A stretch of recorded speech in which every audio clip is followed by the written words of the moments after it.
paz do Senhor Jesus, muito obrigado mais uma vez pela sua presença aqui no canal da nossa igreja Assembleia de Deus, Ministério do Belém, Campo de Presidente Prudente. A nossa igreja é presidida pelo pastor Samuel Padilha de Siqueira. Eu, seu irmão em Cristo, William Enoque, em nome do nosso pastor, quero lhe cumprimentar. Agradecer a Deus pela sua vida, Deus te abençoe. Para quem está chegando hoje e ainda não é inscrito em nosso canal, inscreva-se agora, dê o seu like, curta esse vídeo, compartilhe e ative as notificações do canal da nossa igreja para que você seja informado de primeira mão dos conteúdos disponíveis aqui na nossa plataforma. Deus abençoe a sua vida, em nome de Jesus. Hoje, a nossa 9ª lição, promessas para pais e filhos. Filhos são dádivas, herança de Deus. E o texto de Paulo aos Efésios, no capítulo 6, versículos 2 e 3, é o texto áureo da lição de hoje, e a palavra é: honra teu pai e a tua mãe, que é o primeiro mandamento com promessa, para que te vá bem e vivas muito tempo sobre a terra. Que maravilha! A verdade prática, entre desafios e responsabilidades, o relacionamento entre pais e filhos deve ser de bênçãos e um relacionamento de proteção. A leitura bíblica em classe, Salmos 127, verso 3 ao 5, depois Efésios, capítulo 6, do versículo 1 ao versículo 4.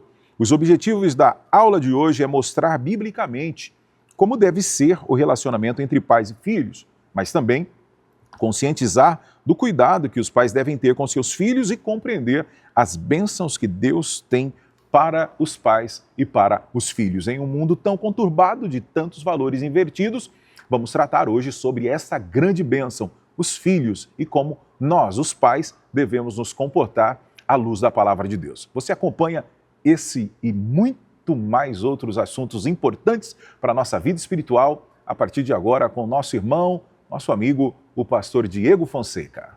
Olá, queridos pais do Senhor Jesus, muito obrigado, pastor William Enoque, muito obrigado, pastor Samuel Padilha, a todos os nossos irmãos interligados nesta programação. Gratidão pela sua sintonia, pela sua audiência, expectativa que temos por aqui é que os assuntos lhes subsidiem, que eles possam lhe dar aquilo que você entende ser razoável para as devidas aplicações nas escolas bíblicas dominicais espalhadas aqui no nosso campo de trabalho ou onde você estiver e estiver, é redundante, mas é isso, também acompanhando esta programação. Pois bem, hoje, ao que parece, o que está no título da aula de número 9 é as promessas para pais e filhos. Veja que, introdutoriamente, sem recortes para essa etapa, o pastor Elinaldo destaca que vivemos num contexto desafiador na criação de filhos. A propósito, mais desafiador, diz ele, é o relacionamento entre pais e filhos. Assunto importante que nós, com graça de Deus, iremos comentar com vocês aqui. Fique claro, pelo menos por parte deste que vos fala, que nós não somos vara de medir, nós não nos colocaremos aqui como uma espécie de cânon, né? Até porque reconheço, e aí eu posso falar de mim, né? A minha falibilidade, a minha pequenez, a minha inexperiência, muito embora seja pai de 2 filhos, eu tenho uma garota de 13 anos de idade e um menino de 7 anos, ainda que jovens, criança ou mais novo, mas é óbvio que já dera para ter uma experiência paternal ao longo desses 13 anos enquanto pai. Eu e minha esposa somos casados há 16 anos e esses 2, príncipe e princesa, foram os presentes que Deus nos deu. Então, de alguma forma, ao ler esses depoimentos propostos pelo pastor Elinaldo, obviamente que a gente compara com a nossa vivência, né? Então, dentro daquilo que está sendo proposto, eu pretendo colocar lupa em alguns trechos que considero bastante importantes. O tópico inicial, por exemplo, fala sobre o relacionamento bíblico entre pais e filhos. O que a Bíblia diz sobre essa relação? Pois bem, o primeiro item destaca que o Salmo de número 127, por exemplo, na altura dos versos 3 e 4, Os filhos são lidos como flechas na mão do valente, portanto, caracterizados como úteis e extremamente importantes. Os filhos são vistos como herança para os pais. Estes, por sua vez, recebem a responsabilidade da educação e da formação espiritual. Bem, de uma maneira muito sucinta, o item 1 declara evidentemente a importância dos filhos na vida dos pais. Inclusive, ilustrativamente, o salmista declara a importância que esses filhos têm de uma maneira comparada a uma flecha na mão do valente e, sobretudo, a condição de herança que eles agora detêm enquanto filhos de seus pais. Sobretudo, penso que o assunto mais relevante desse item inicial é a responsabilidade que o autor dá para nós enquanto pais. Seja o senhor já avô, bisavô, é pai em primeira instância. E enquanto pais, nós temos uma grande responsabilidade. A primeira, em educar. A educação não é aquela única e exclusivamente que se contempla dentro de uma unidade escolar. Na unidade escolar, há sim um processo educativo, mas muito mais um processo de escolarização, porque lá os nossos filhos, eles são induzidos a processos formais, nos quais nós, dentro das nossas casas, tecnicamente e em tese, falando, não temos o suporte devido para poder, então, educá-los com toda a cultura que uma escola tem para fornecer.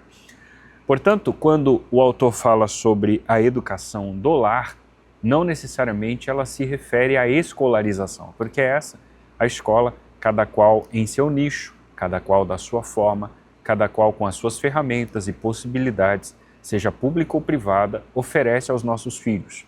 Agora, em casa, o senhor e a senhora, enquanto mãe e pai, eu, este que vos fala, portanto, temos a responsabilidade de educar os nossos filhos, com preceitos, princípios e valores que não se dissolvem ao longo da vida.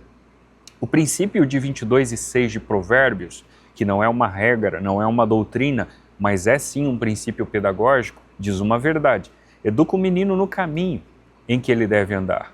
Veja que nós precisamos educar o menino no caminho, não educar o menino, ou instruir o menino, ou orientar o menino o caminho, mas no.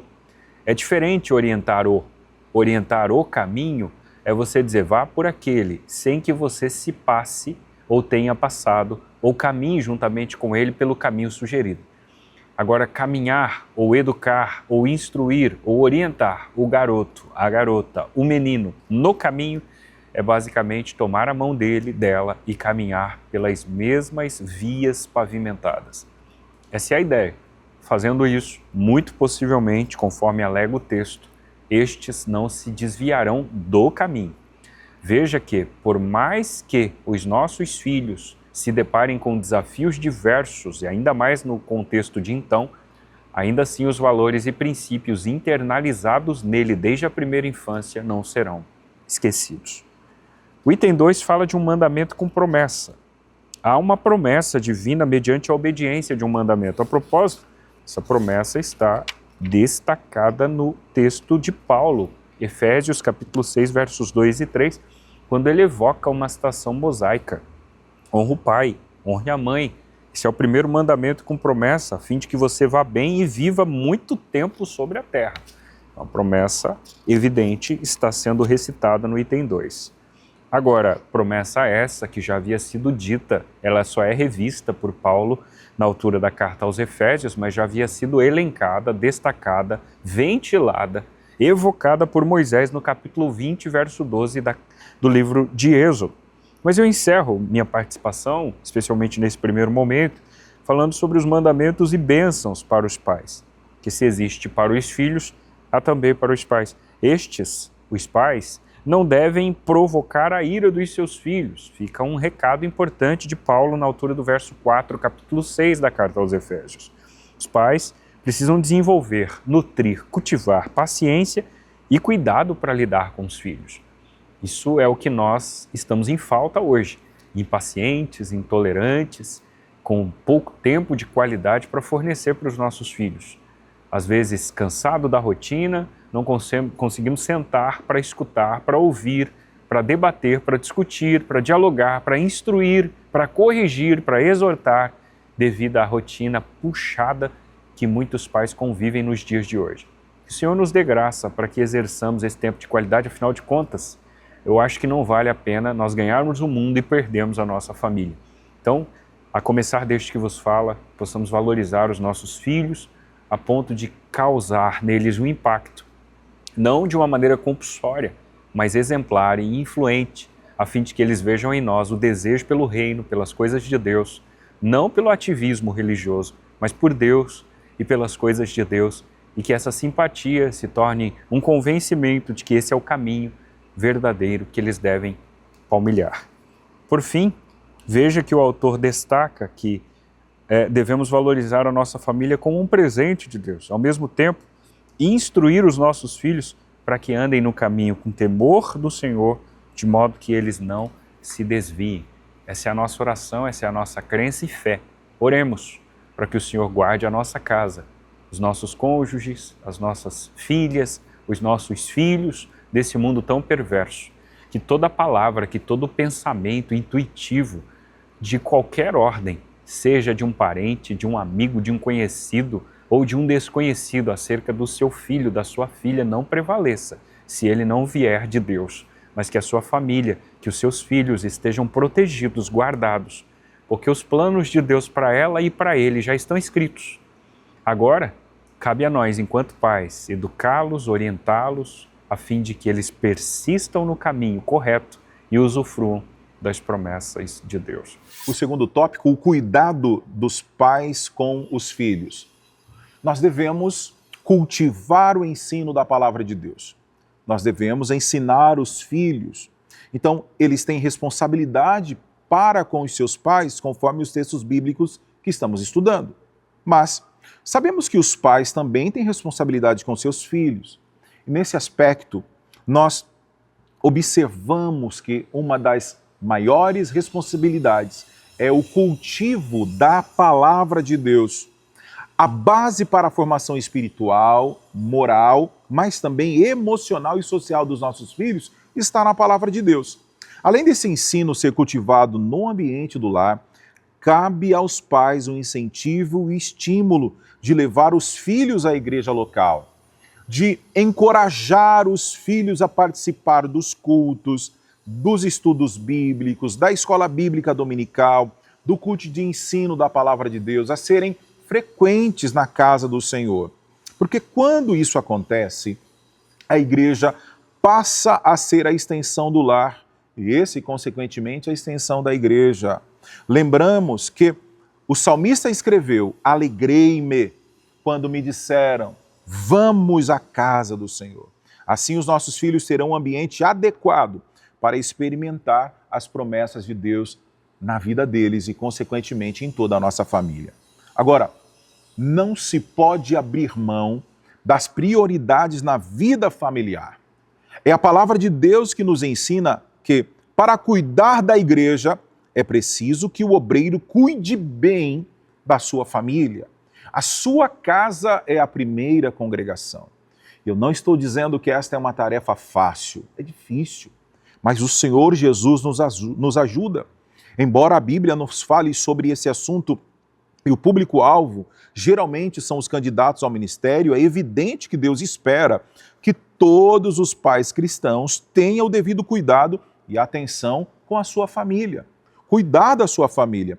Por isso, se pudéssemos estabelecer uma hierarquia de prioridades na vida do cristão, seria, em primeiro lugar, o cônjuge, o marido e a mulher, depois os filhos, depois a igreja local. É isso que Deus quer. Então, se a nossa família está bem cuidada, consequentemente, a igreja estará bem estruturada, bem assistida, porque a igreja é uma reunião de famílias. E quando essas não desfrutam dessa estrutura, deste ensino, desta base que é a palavra de Deus, é muito provável vivenciarmos sérios problemas na igreja local. Disciplina e estímulos aos filhos. Como vimos, os pais têm a responsabilidade dada por Deus de disciplinar seus filhos. Contudo, Como também mencionamos anteriormente, a disciplina dos pais aplicada aos filhos deve ser equilibrada e baseada no amor, sempre. É preciso disciplinar pelo ensino e pelo próprio exemplo. Agora observe, pelo ensino, mas também pelo exemplo. Porque não basta eu dizer da boca para fora. Uma coisa diferente é quando o meu filho contempla o meu exemplo. Tratar bem a esposa, tratar bem os filhos, tratar bem o meu patrão. Então o ambiente do nosso lar tem que ser um ambiente de glorificação a Deus. A partir do momento que o meu filho perceba, né, e tenha muita cautela, as nossas crianças estão muito atentas àquilo que fazemos. Porque às vezes as palavras podem até convencer, mas você já sabe. O jargão já diz que o exemplo arrasta. Então que tenhamos muita cautela e possamos disciplinar os nossos filhos pelo ensino, mas também pelo exemplo. Para que haja obediência, para que haja honra, responsabilidade nos filhos. Se por um lado deve ocorrer a disciplina, por outro, deve ocorrer o elogio, o carinho, o afago, a demonstração de carinho e afeto pelos filhos, para que haja confiança e segurança no relacionamento familiar. O adversário da nossa alma está observando e ele aproveita qualquer espaço para inserir todas as suas astúcias e mazelas por aí. Mas em nome de Jesus, a tua casa está amparada, protegida por Deus quando você desenvolver essa responsabilidade e este compromisso. É a Bíblia que diz que nenhum mal te sucederá, nem praga alguma chegará à tua tenda. Vamos viver com compromisso e com responsabilidade diante de Deus e diante da nossa família. Pois bem, queridos, cá estou de volta para encerrar a minha participação, destacando com vocês o tópico 3 da aula de hoje.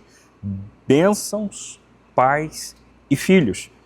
Bênçãos para a posteridade. Há textos que de fato comprovam que existem bênçãos para a posteridade. Se você ler Isaías 44, Joel capítulo 2, Atos capítulo 2, você se deparará com textos que de fato dialogam nesse sentido. Em Isaías vemos uma promessa de derramamento do Espírito. Em Joel, os filhos e filhas profetizarão. Em Atos, a promessa diz respeito a vós, os vossos filhos e a todos que estão longe, tantos quantos Deus, o nosso Senhor, chamar. Portanto, há, no sentido de existir, promessa de Deus para uma vida imersa no Espírito Santo para os nossos filhos. O autor encerra o diálogo do item inicial dizendo: ore para que o seu filho, sua filha, receba o batismo do Espírito Santo. A nossa vertente é pentecostal. Se você viveu a experiência do batismo, deve não negá-la, como eu a vivi e o senhor muito possivelmente tenha vivido também. Não negue essa efusão, não negue esse momento, não negue essa experiência e ore para que experiências semelhantes e parecidas os seus filhos também possam vivê-las. Obviamente que muito mais importa do que falar as línguas estranhas, sermos cristãos autênticos. Portanto, que o Senhor Jesus nos guarde, que o Senhor Jesus nos molde, nos esconda em si, a fim de que, por meio desse esconderijo, possamos de fato usufruir de uma vida plena, ainda que aqui na terra. E a plenitude não no sentido triunfalista da expressão, muito pelo contrário, mas no sentido de uma a vivência fora da religiosidade, mas plena em Cristo, suficiente em Cristo. Estejamos em Cristo, a toda a nossa suficiência, ao ponto de usufruir dele, nele, para ele e também por meio da nossa família, dos nossos filhos, a graça e a presença do Espírito Santo de Deus. No item 2, o autor diz que a família é o lugar onde os filhos devem ser abençoados. É nas nossas casas que nós temos a legalidade e a autoridade para liberar a bênção sobre a nossa família. Você é uma autoridade na sua casa. Enquanto pai, você é uma autoridade na sua casa. Abençoe os seus filhos, ore pelos seus filhos, ore pela sua família. Peça para que todo ferrolho, todo embaraço, toda obra contrária, toda ferramenta preparada não prevaleça. É óbvio, é sabido de todos os meus irmãos que o inimigo não muito possivelmente dormirá enquanto não conseguir desestabilizar você e a sua casa. Família é um plano e um projeto de Deus. as armas, os dardos inflamados do maligno são lançados, mas que possamos, conforme relata o capítulo 6 de Efésios, estarmos vestidos com a armadura de Deus, especialmente com o escudo da fé, que faz com que a gente impeça que os dardos nos atacam e nos atinjam. Que esse escudo proteja nós e a nossa família, proteja os nossos filhos, que estejamos com o capacete da salvação, os pés calçados no Evangelho da paz, que possamos vestir a couraça da justiça, que possamos tomar em mãos a espada do Espírito, que é a palavra de Deus, que a nossa única arma de ataque não seja uma arma humana, mas seja não mesmo a nossa língua, mas que seja a palavra de Deus, que esta impere sobre nós, sobre a nossa família, sobre os nossos filhos, em nome de Jesus. Pais que protegem seus filhos é o item que finaliza o tópico de número 3. Aqui o autor diz que os pais devem garantir um ambiente na família em que os filhos se sintam protegidos, quer na infância, na adolescência ou na juventude, protegidos de maneira física, emocional e espiritualmente. Possamos ser uma proteção para os nossos filhos, que não possamos exercer paternidade apenas ali na certidão de nascimento, não é? Que não possamos conceituar paternidade única e exclusivamente nesses momentos de provisão, por exemplo, aquele que coloca comida dentro de casa, é óbvio, isso é intrínseco à paternidade, é minha responsabilidade prover o alimento para minha família, mas que eu não limite a concepção de paternidade a isso. Paternidade está muito para além disso, né? Não consiste única e exclusivamente a colocar comida dentro de casa. Consiste em diálogo, em atendimento, em proteção, em carinho, em afeto, em amor. Que Deus nos agracie com isso e que possamos, dentro da nossa limitação, pequenez, exercer a paternidade com eficácia, com legitimidade, para louvor e glória do nome de Jesus. Concluímos a lição de hoje lembrando a você que a vontade de Deus é que as suas bênçãos celestiais permaneçam de forma abundante sobre as nossas vidas, sobre a nossa casa, sobre a nossa família, sobre o nosso relacionamento com os nossos filhos, sobre a nossa igreja. Essa é a vontade de Deus. Eu já disse, não é fácil, isso não é uma tarefa fácil, mas que possamos ter o compromisso de formar os nossos filhos, não é? No temor do Senhor, nos caminhos do Senhor. Lembre-se, você não está sozinho, você não está sozinha, há um Deus que vela pela sua palavra. Que na lição de hoje possamos guardar no nosso coração essa palavra e buscar em Deus sabedoria, a sabedoria que nos falta, o discernimento, a graça, a habilidade para lidar com os problemas, mas também para disciplinar a nossa família de uma forma equilibrada, mas acima de tudo, com amor, abraçando os nossos filhos quando precisarem, cuidando da nossa família, porque Deus é zeloso, Ele zela pela nossa família, Ele cuida de nós, e que possamos todos os dias desenvolver esta consciência e maturidade cristã e agradar o nosso Deus, cuidando bem da nossa casa, da nossa família. Que Deus abençoe a sua família neste dia, em nome de Jesus. Estaremos de volta na próxima lição, permitindo, bom Deus, nosso muito obrigado pela sua atenção. Que Deus te abençoe, em nome de Jesus.